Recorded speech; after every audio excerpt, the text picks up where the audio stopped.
Belajar adalah kata yang tak mengenal henti. Tapi belajar bukan sekedar ada di ruang sekolah. Belajar juga bukan melulu dalam arti di tempat kerja. Belajar juga bukan sedang berbicara tentang soal bagaimana berkeluarga dan bermasyarakat. Tetapi belajar seringkali justru dimulai dalam diri dengan diri, yaitu belajar untuk membuat sebuah keputusan. Keputusan apa yang akan saya lakukan? Bersekolah atau tidak, Anda harus membuat pilihan. Bekerja atau tidak, itu pun tak terhindar.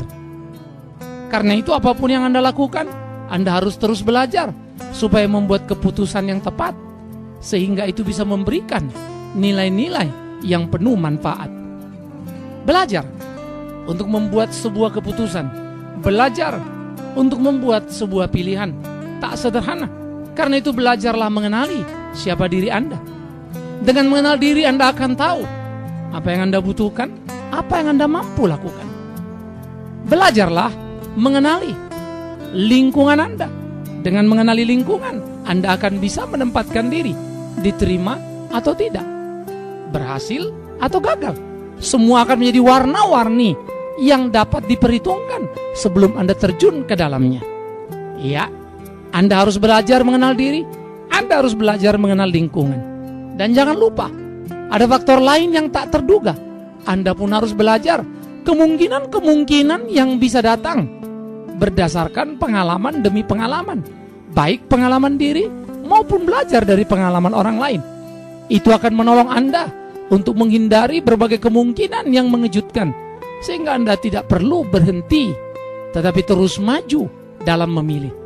Belajar dan terus belajar akan menolong Anda menjadi pembelajar yang luar biasa, menjadi orang yang terus menggali makna, menemukan kemenangan demi kemenangan. Belajar membuat pilihan, jangan pernah malu. Belajar membuat pilihan, jangan pernah lelah. Belajar membuat pilihan, Anda harus terus bergulir di sana. Belajar membuat pilihan akan membuat Anda menjadi orang yang bijaksana. Bersama saya, Bigman Sirait.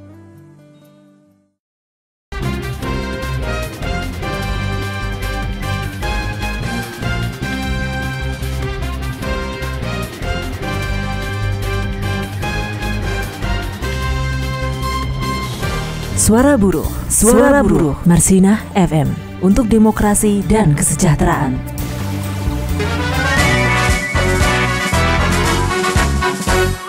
Ayo lawan hidup buruh, ayo bergerak majulah buruh, langkahkan kakimu jangan hentikan. Paket kebijakan ekonomi bahkan kita ikut meneriakkan agar membela kaum pengusaha.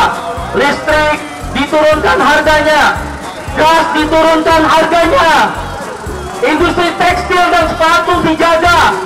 Semua sudah dipenuhi oleh pemerintah, semua sudah dikabulkan oleh pemerintah untuk kaum pemilik modal dan pengusaha. Tapi mereka rakus, serakah, ini mereka tinggal kaum buruh dengan meminta paket kebijakan ekonomi jilid 4, yaitu kembali kepada rezim upah murah. Siapkan diri kalian, pulang dari sini, sampaikan salam kepada kawan-kawan anggota kita yang di pabrik-pabrik, yang di perusahaan-perusahaan, yang di pelabuhan-pelabuhan, yang di bandara-bandara, yang di jalan tol. Tanggal awal November atau akhir Oktober tahun ini kita siap mogok nasional. Hapus penindasan, raih kemenangan. Hapus penindasan, raih kemenangan. Suara Buruh Marsinah FM untuk demokrasi dan kesejahteraan.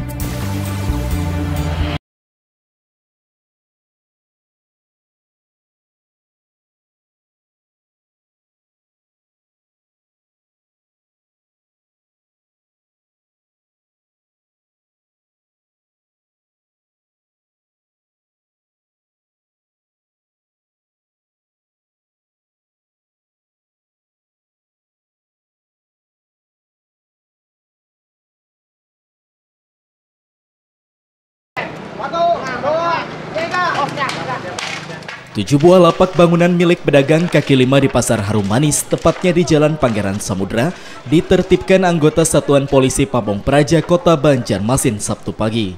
Penertiban sekitar pukul 5 pagi dilakukan lantaran sejumlah pedagang yang berjualan di sana selama ini dianggap pedagang kaki lima ilegal atau liar. Selain itu, ada juga 4 buah loket parkir yang turut dirobohkan karena disalahfungsikan oleh PKL untuk berdagang. Salah satu pedagang mengaku tidak mendapat pemberitahuan oleh pihak pemerintah Kota Banjarmasin, namun pedagang juga berharap adanya relokasi bagi mereka untuk melakukan usaha. Soalnya kami kan ada melihat berita di TV, kan beritanya ingin dibongkar, jadi sebelum ada pembongkaran, jadi terpaksa kami siap-siap dulu gitu. Nah, artinya barang-barang kami yang perlu diambil dulu. Kalau pemberitahuan sebelumnya adalah Pak? Belum ada. Tidak ada pemberitahuan? Cuma kami ada melihat di media aja gitu. Nah, kami takut sebelum ada operasi, jadi kami lebih baik kami simpulkan dulu barang-barang yang penting-pentingnya itu.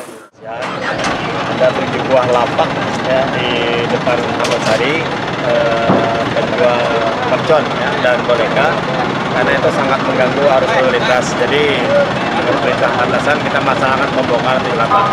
Dan juga ada beberapa tempat-tempat kantong parkir yang semestinya tidak ada bangunan, di lahan parkir dibikin bangunan, maka tempat tersebut ada 4 buah juga kita bongkar, jadi totalnya ada 11 yang kita bongkar. Sebelumnya, lokasi ini memang bukan diperuntukkan untuk para pedagang kaki lima dan disinyalir dimanfaatkan oknum yang menjual lahan subtrayek angkutan umum dalam kota tersebut kepada PKL. Tim Liputan, Duta TV, Banjarmasin.